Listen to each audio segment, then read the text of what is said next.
Hello students, welcome to my channel concept of success. Students, आज की इस video में हम स्टडी करने वाले हैं क्लास 10th का जो हिंदी है, ठीक है, जो मॉडल प्रश्न पत्र से क्वेश्चन आएगा आपकी सेकेंड टर्म एग्जाम में 2021-22 की परीक्षा में जो है। ये देखिए आपका ये सब्जेक्ट हिंदी है ए, और समय आपको 1.5 घंटा दिया जाएगा इसमें, और टोटल 40 नंबर का क्वेश्चन रहेगा। और ये आपका सेट 1 का क्वेश्चन है। मैं इसके सारे नियम को बताऊंगा और इसे कैसे पढ़े और एक दिन में कैसे तैयारी करें ये भी मैं बताऊंगा, ठीक है। आप इसे अच्छे से पढ़ ले क्योंकि समय आपके पास बहुत ही कम है। आप सेट का तैयारी कर ले क्योंकि आपने सेट को अच्छे से पढ़ा होगा।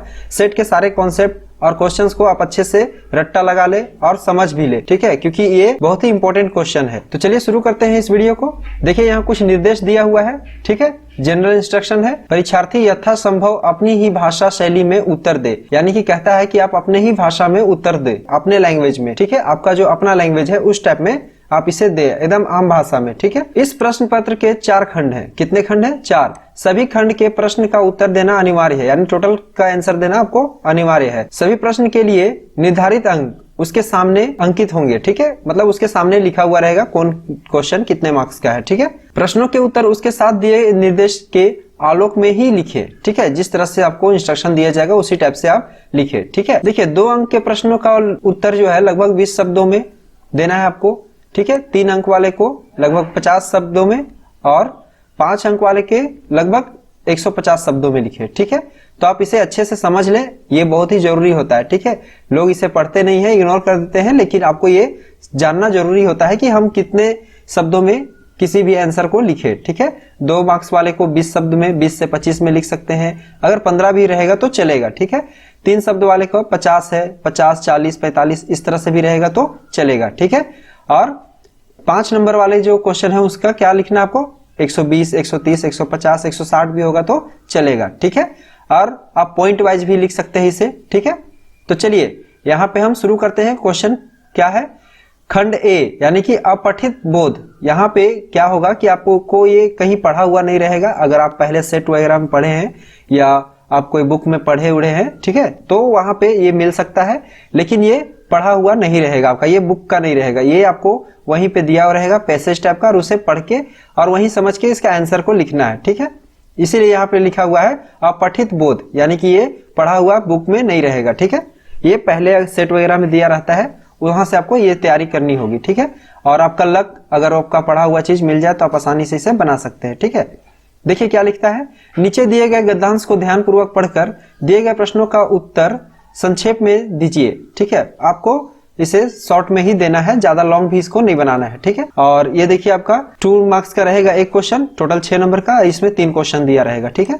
तो देखिए क्या है, मनोविज्ञान आज पूरी तरह से व्यवसाय बन चुका है, ठीक है। जीवन के हर क्षेत्र में मनोवैज्ञानिकों की आवश्यकता महसूस की जा रही है। चिकित्सा, शिक्षा, खेल जगत और कॉर्पोरेट जगत के अतिरिक्त कई क्षेत्रों में मनोविज्ञान कार्यरत है, ठीक है। मनोविज्ञान बुद्धि, अभिरुचियों, संवेगों और समूचे व्यक्तित्व को आंकने के लिए मापदंड बनाता है, ठीक है। इस तरह से आपको ये पैसेज को अच्छे से पढ़ना है और इसका आंसर देना है। तो देखिए क्या है पहला प्रश्न इसमें, मनोविज्ञान किसके लिए मापदंड बनाता है? मनोविज्ञान किसके लिए मापदंड बनाता है? तो देखिए यहाँ पे लिखा हुआ है मनोविज्ञान बुद्धि, अभिरुचियों, संवेगों और समूचे व्यक्तित्व को आंकने के लिए मापदंड बनाता है। तो ये पहला का आंसर आपको यहाँ मिल गया, ठीक है, यहाँ मैं हाईलाइट कर दिया हूँ। दूसरा प्रश्न क्या है, बाल मनोवैज्ञानिक क्या करते हैं? ठीक है, बाल मनोवैज्ञानिक क्या करते हैं? तो क्या हो जाएगा इसका आंसर? बाल मनोवैज्ञानिक बच्चों की जिज्ञासाओं का, ठीक है, और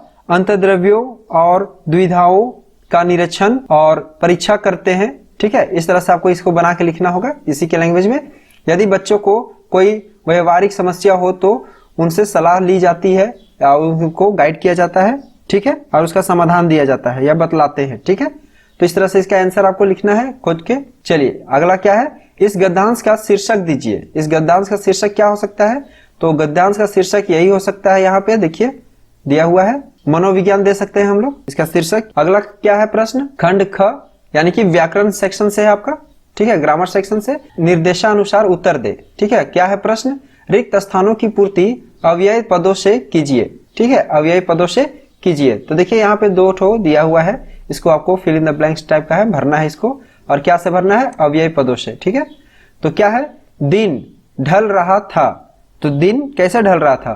तो यहाँ लिख सकते हैं हम लोग धीरे धीरे ढल रहा था, ठीक है। अच्छा आगे क्या है, वह नहीं पढ़ता है, वह नहीं पढ़ता है, तो क्या है, नहीं पढ़ता है, तो यहाँ पे लिख सकते हैं वह कभी नहीं पढ़ता है, ठीक है। तो इस तरह से आपको आंसर यहाँ लिखना है, या फिर ये नहीं बना सकते हैं तो आप इसको बना सकते हैं, ठीक है। अव्यय की परिभाषा दे दे, ये 2-2 नंबर का था, 4 नंबर का, और इसे नहीं बनाना है तो आप इसे बना सकते हैं, ठीक है। अव्यय की परिभाषा लिखे, ठीक है। तो क्या होता है अव्यय की परिभाषा, जिस शब्द का रूप लिंग, वचन, पुरुष, काल और कारक के अनुसार नहीं बदलता है उसे क्या कहते हैं, अव्यय कहते हैं, ठीक है। आप इसे लिख लीजिएगा आंसर में, ठीक है, बुक वगैरह में कहीं से आप इसे लिख लीजिएगा, ठीक है, या रिपीट करके इसे सुन के लिख लीजिएगा, ठीक है।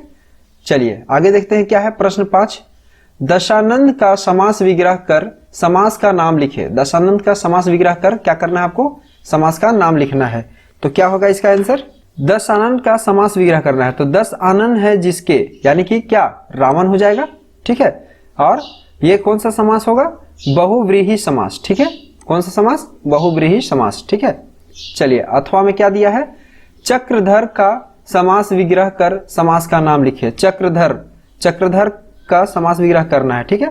चक्रधर को धारण करने वाले, यानी जो चक्र को, यानी जो चक्री को धारण करते हैं, तो वो कौन है, श्री कृष्ण है। और ये भी क्या हो जाएगा आपका, बहुव्रीहि समास, ठीक है। खंड ग पाठ्य पुस्तक से, अब जो हमारा क्वेश्चन आएगा वो पाठ्य पुस्तक से होगा, ठीक है, जो हम बुक में पढ़ते हैं उससे क्वेश्चन आएगा, ठीक है। क्या है प्रश्न, देखिए बहुत ही इंपॉर्टेंट होता है ये क्वेश्चन। निम्नलिखित प्रश्नों के उत्तर दीजिए, जो नीचे प्रश्न है उसका उत्तर देना है। क्या है, देखिए क्वेश्चन क्या है, क्वेश्चन नंबर 6, छाया को छूने से कवि का क्या आशय है, ठीक है। वह छाया को छूने से क्यों मना करता है, छाया को छूने से कवि मना क्यों करता है, ठीक है। तो इसका आंसर तो मुझे पता है कि आप लोगों ने जरूर पढ़ा होगा, और नहीं पढ़ा है तो फिर भी मैं बता देता हूं। देखिए इस कविता में छाया शब्द भ्रम या दुविधा की स्थिति के लिए प्रयुक्त किया गया है या छुपा हुआ है उसमें, ठीक है। यहाँ छाया शब्द पुरानी स्मृतियों के लिए भी है, यानी पुरानी यादों के लिए छाया का यहाँ पे वर्णन किया गया है, छाया शब्द के लिए, ठीक है, पुरानी यादों के लिए, ठीक है।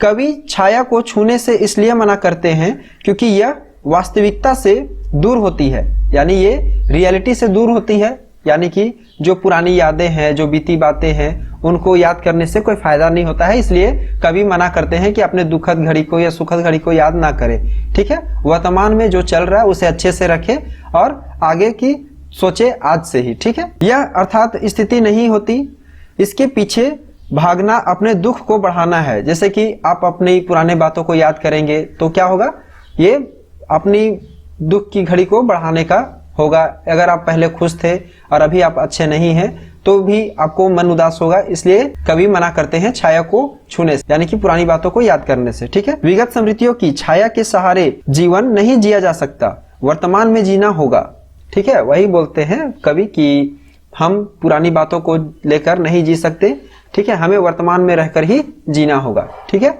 तो इस तरह से आप इसका आंसर लिख सकते हैं, ठीक है। चलिए इसका अथवा में क्वेश्चन और है, हर चंद्रिका में छिपी एक रात कृष्ण है, इस पंक्ति का आशय स्पष्ट करें, ठीक है। तो आपने इसको जरूर पढ़ा होगा, ठीक है, आप इसे याद करें और मैं इसे थोड़ा सा एक्सप्लेन कर देता हूं। देखिए हर चंद्रिका में छिपी एक कृष्ण का तात्पर्य है कि हर चांदनी रात अर्थात सुख के बाद कृष्ण रात अर्थात दुख अवश्य आता है। सुख दुख जीवन के अनिवार्य अंग हैं। आपको समझ में आ गया होगा कि सुख दुख क्या है, आपका जीवन का अनिवार्य अंग है, या ये आते जाते रहते हैं, ठीक है।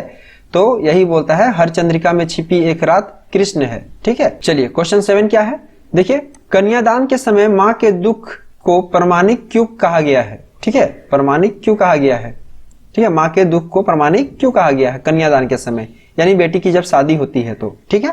देखिए इसका आंसर मैं बता देता हूं, विवाह के अवसर पर माँ द्वारा अपनी कन्या को दान में देना उसके लिए प्रमाणिक दुख था। उसे यह लग रहा था कि वह उसकी अंतिम पूंजी है, यानी जो बेटी होती है माँ के लिए एक अंतिम पूंजी है, और वो कन्यादान यानी शादी के समय वो कन्यादान कर देती है, यानी कि दूसरे घर उसकी शादी हो जाती है उसकी बेटी की, ठीक है। इसके चले जाने के बाद वह खाली हो जाएगी, यानी माँ जो है बेटी के बिना खाली हो जाएगी, ठीक है, क्योंकि कोई भी माँ बच्ची को अपने पास रखती है, उसका परवरिश करती है और उसे एक बार शादी करके जब भेजती है तो उसको ऐसा लगता है कि मेरा जो अंतिम पूंजी है वो चली जाएगी, मैं खाली हो जाऊंगी, यानी मैं अकेली हो जाऊंगी, ठीक है। क्योंकि माँ के साथ जो बेटी होती है ज्यादा घुल मिल के रहती है, उसका हाथ बटाती है, उसके सुख दुख में हमेशा साथ रहती है, तो वही माँ को लगता है कि उनकी जो साथ में थी उनकी बेटी वो चली जाएगी, ठीक है। तब वह किसके साथ अपना दुख बांट पाएगी, यानी माँ किसके साथ अपना दुख बांट पाएगी, क्योंकि मम्मी भी बेटी को बोलती है कि बेटा ये प्रॉब्लम है, इस तरह से है, या बेटी अपनी माँ को बोलती है, या बेटी को कुछ दुख होता है तो माँ के प्रति जो ममता होती है जिसके कारण ये होता है कि कन्यादान के समय माँ को दुख को प्रमाणिक होता है। ठीक है। इसी तरह से आप लेखक ने फादर बुल्के को मानवीय करुणा की दिव्य चमक क्यों कहा गया, ये भी आपका बुक का है, आप इसे कर लें। ठीक है। उसी तरह से आपका ये क्वेश्चन और दिया हुआ है। ठीक है, इन सभी क्वेश्चन को आप कर लें। ठीक है, आपका सेट 1 में ये दिया हुआ भी है।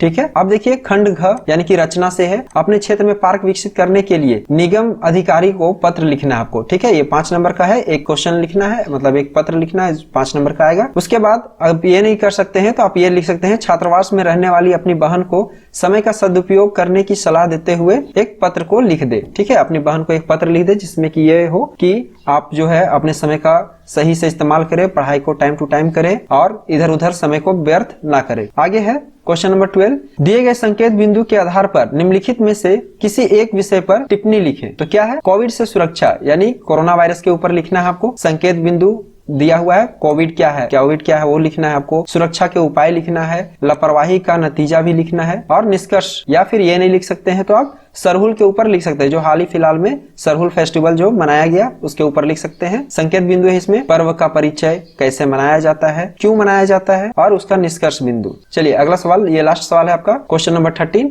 स्वास्थ्यवर्धक पेय सामग्री बनाने वाली कंपनी की ओर से लगभग 50 शब्दों में विज्ञापन लिखिए। यहाँ पे आपको एक एडवर्टाइजमेंट लिखना है, यानी कि एक विज्ञापन टाइप से लिखना है, जिसे आप अपन कोई कंपनी है जो पेय पदार्थ बनाती है, पीने वाले पदार्थ बनाती है, जैसे कि हो गया आपका माजा वगैरह हो गया, फ्रूटी वगैरह हो गया, या पेय पदार्थ कुछ भी, कोल्ड ड्रिंक वगैरह, उस कंपनी के लिए आपको 50 शब्द का एक एडवर्टाइजमेंट लिखना है, यानी कि विज्ञापन लिखना है। ठीक है, तो क्या लिखिएगा, यहाँ पे हेडिंग बना लीजिएगा कि शीतल पेय ताजा फलों के रसों से बना है। ठीक है, इस तरह से आपको उसमें दर्शाना है। ठीक है, शीतल पेय ताजा फलों के रसों से बना है। ठीक है, प्राकृतिक सुगंध और गुणों से भरपूर है। ठीक है, उसमें प्राकृतिक सुगंध से भरपूर है, गुणों से भरपूर है। और क्या लिख सकते हैं, स्वास्थ्यवर्धक, शीतलतादायक, सुगंधित, स्वास्तिक और मोहक है। और क्या लिख सकते हैं, अवश्य पिए। ठीक है, आज ही पीकर देखे। इस तरह से आपको यहाँ पे एक एडवर्टाइजमेंट बनाना होगा, आप इसे अच्छे से देख लेंगे, सेट 1 में ये दिया हुआ है। आप इस तरह के क्वेश्चन का अच्छे से तैयारी करके जाएं।